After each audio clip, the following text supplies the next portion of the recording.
In today's video, I'm going to teach you how to add admin on Meta Business Suite. This is really useful if you're bringing someone new onto your team, working with an agency, or just need another person to help manage your Facebook assets.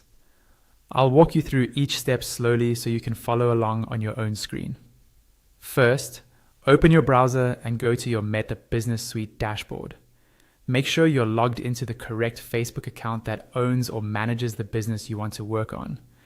Once the dashboard loads, you should see your business tools and an overview of your pages, notifications, and insights. From here, look towards the side of the screen for the settings option. Go ahead and click on settings. This is where you control who has access to your business, as well as permissions and other important configurations. Inside settings, find the section where you can manage people or business users. In the top right corner of that area, you'll see a button that says Invite People. Click on that button.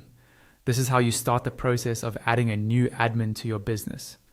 A window will pop up asking for the email address of the person you want to add. Carefully type in their email address. It's a good idea to double check there are no typos here, because this is where Meta will send their invitation. Once you're happy with the email, click on Next. On the next screen, you'll see an option to set their level of access.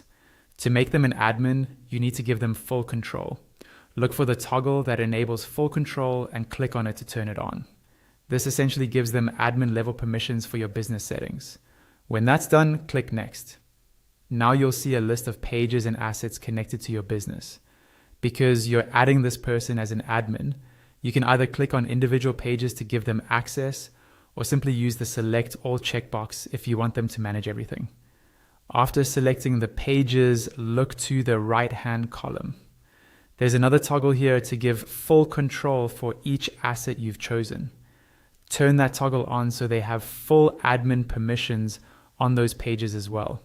Once you've set full control, click Next. Finally, you'll see a summary screen and a button that says something like Invite with 2 assets, or however many assets you selected. Click on that Invite button. The person you've added will receive an email invitation. They just need to accept it, and they'll become an admin in your Meta Business Suite.